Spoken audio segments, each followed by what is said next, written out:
ನಾನ್ ನಿನ್ ಜೊತೆ ಬ್ರೇಕಪ್ ಮಾಡ್ಕೋತಾ ಇದ್ದೀನಿ. ಏನೋ ಮತ್ತೇನು? ಪಾಪ ನನ್ನ ಹುಡುಗಿ ಎಷ್ಟು ದಿನ ಪೇಸ್ಟ್ರಿಗಳನ್ನು ತಿಂದು ಬದುಕಬೇಕು?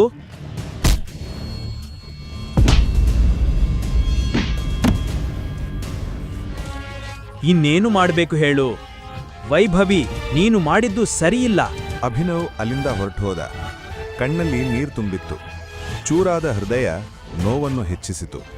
ಪ್ರತಿಕ್ಷಣ ದೇವೇಂದ್ರ ವೈಭವಿಯ ಕಣ್ಣಿಲಿ ಮುತ್ತಿಟ್ಟ ದೃಶ್ಯ ಅವನ ಕಣ್ಣು ಮುಂದೆ ಬರ್ತಿತ್ತು. ಮತ್ತು ಅಭಿನವ್ ರಸ್ತೆಯಲ್ಲಿ ಕುಸಿದು ಬಿದ್ದ. ಸನ್ನಿ ಸಿಂಗ್ ತನ್ನ ಕಾರಿನಲ್ಲಿ ಇದ್ದ. ಸನ್ನಿ ಸಿಂಗ್ನ ತಂಗಿ ಅನನ್ಯ ಅವನ ಜೀವನದ ಕಂಟಕವಾಗಿ ಬಿಟ್ಟಿದ್ದಳು. ತಾನು ತನ್ನ ತಾತ ಹರ್ದೇವ್ಪಾಲ್ ಸಿಂಗ್ನ ಕಣ್ಣು ಮುಂದೆ ಸೈ ಅನ್ನಿಸಿಕೊಳ್ಳಲು ಸನ್ನಿ ತನ್ನ ತಂಗಿಯನ್ನು ತನ್ನ ದಾರಿಯಿಂದ ಹೊರಹಾಕಲು ಹೀಗೆ ಮಾಡ್ತೀನಿ ಅಂದುಕೊಂಡ. ಅವನ ತಂಗಿಗೆ ಪಾಠ ಕಲಿಸಲು ಅವನ ಸ್ನೇಹಿತರ ಜೊತೆ ಕಾರಿನಲ್ಲಿ ಹೋದ. ಸನ್ನಿಯ ಸ್ನೇಹಿತರು ಅಭಿನವನನ್ನು ಎತ್ತಿ ನೇರವಾಗಿ ರೂಮ್ ನಂಬರ್ 409ಕ್ಕೆ ಕರೆದೊಯ್ದರು. ಅವನ ಶರ್ಟ್ ಬಿಚ್ಚಿ ಹಾಸಿಗೆಯ ಮೇಲೆ ಇಡಿ, ಇವಾಗ ಬುದ್ಧಿ ಬರುತ್ತೆ. ಅವರು ಅಭಿನವನನ್ನು ನಿಧಾನವಾಗಿ ಹಾಸಿಗೆಯ ಮೇಲೆ ಇಟ್ಟರು. ಸನ್ನಿನ ತಂಗಿ ಅನನ್ಯ ಈಗಾಗಲೇ ಅಲ್ಲಿ ನಿದ್ದೆ ಮಾಡ್ತಿದ್ದಳು. ಬೆಳಿಗ್ಗೆ ಅಭಿನವ್ ತಿರುಗಿದಾಗ ಅವನ ಕೈ ಒಂದು ನಜೂಕಾದ ಕೈಗೆ ತಾಗಿತು. ಅಭಿನವ್ ಎದ್ದನು ಮತ್ತು ನೋಡಿದಾಗ ತನ್ನ ಪಕ್ಕದಲ್ಲಿ ಒಬ್ಬ ಅಪರಿಚಿತ ಹುಡುಗಿಯೊಂದಿಗೆ ಇದ್ದೇನೆ ಎಂದು ಅರ್ಥವಾಯಿತು.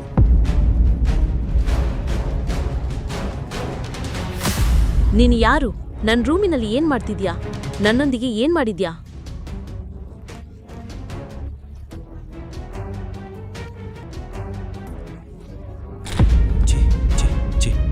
ನಾಚಿಕೆ ಆಗಲ್ವಾ ನಿನಗೆ? ನನಗೆ ಯಾವಾಗಲೂ ನಿನ್ನ ಮೇಲೆ ಅನುಮಾನವಿತ್ತು. ನಾನು ಎಷ್ಟು ಬಾರಿ ತಾತನಿಗೆ ಹೇಳಿದೆ, ಆದರೆ ಅವರು ನನ್ನ ಮಾತನ್ನು ಕೇಳಿಲ್ಲ. ನನ್ನ ಅನನ್ಯ ಹೀಗೆ ಮಾಡುವವಳಲ್ಲ ಅಂದರು. ಹೌದು, ಈಗ ನಿನ್ನ ಅನನ್ಯ ಏನು ಮಾಡಿದಾಳೆಂದು ಎಲ್ಲರಿಗೂ ಗೊತ್ತಾಯಿತು. ಈ ದೃಶ್ಯವನ್ನು ಲೈವ್ ಟೆಲಿಕಾಸ್ಟ್ ಆಗಿ ತೋರಿಸಲು ನಾನು ತಾತನನ್ನೇ ಕರೆಸಿದ್ದೇನೆ. ಅಣ್ಣ, ನನಗೇನು ಗೊತ್ತಿಲ್ಲ, ದಯವಿಟ್ಟು ನಂಬು. ಏನಾಯಿತು, ಹೇಗಾಯಿತು ನನಗೆ ಗೊತ್ತಿಲ್ಲ. ಇವನು ಯಾರು ಅಂತ ಸಹ ನನಗೆ ಗೊತ್ತಿಲ್ಲ. ನನಗೂ ಗೊತ್ತಿಲ್ಲ, ಮತ್ತು ನಮ್ಮ ನಡುವೆ ಏನೂ ಆಗಿಲ್ಲ. ಇಲ್ಲ ಇಲ್ಲ. ಅಭಿನವ್ ಏನು ವಿವರಿಸಬೇಕೆಂದು ಯೋಚಿಸುವ ಮೊದಲೇ ಅನನ್ಯ ಮತ್ತು ಸನ್ನಿಯ ತಾಪ ಹರ್ದೇವ್ಪಾಲ್ ಸಿಂಗ್ ಅಲ್ಲಿಗೆ ಬಂದು ಬಿಟ್ಟಿದ್ದರು. ಅವರ ಉಡುಪಿನಿಂದಲೇ ಅವರಿಗೆ ಅಪಾರ ಸಂಪತ್ತು ಇರುವುದೆಂದು ತಿಳಿಯುತ್ತಿತ್ತು.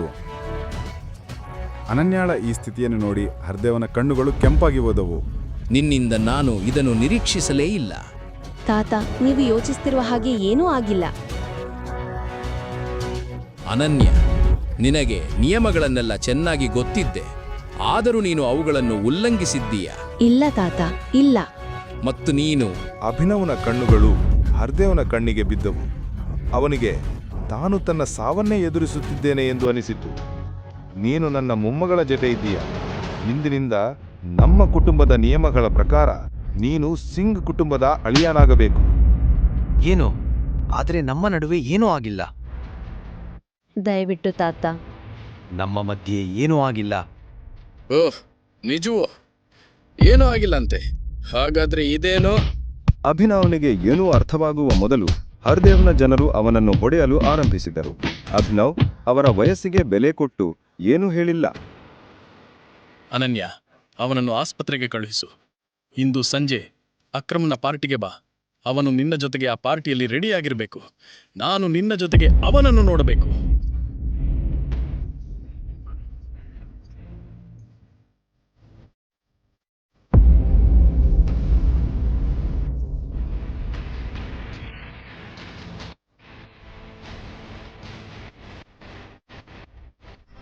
ನೀನು ನನ್ನ ಜೀವನವನ್ನೇ ನಾಶ ಮಾಡಿದೆಯಲ್ಲ, ಏಕೆ? ಈ ಪ್ರಶ್ನೆಗೆ ಅಭಿನವ್ ಬಳಿ ಉತ್ತರವೇ ಇರಲಿಲ್ಲ.